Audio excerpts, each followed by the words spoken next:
this year's Grand Marshal. Brian O'Dwyer is here. So how quick we forget Brian. Brian, please, thank you. Thank you so much for being with us today.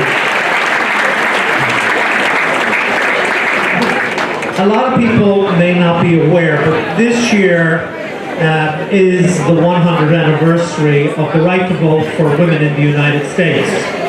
And if you look at this dais, I think we have a record number of ladies sitting up here today.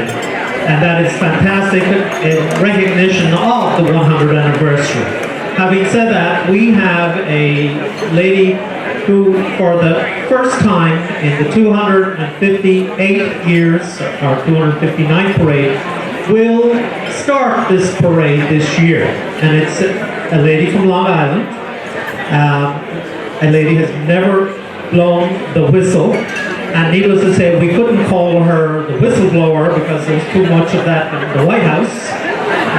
So we have, she is the official starter for the 259th parade. Ladies and gentlemen, the honor to start this parade is given to a lady well-deserving, outstanding individual. All of you, if you don't recognize this lady, shame on you. I don't know where you have been for the last 20 to 30 years.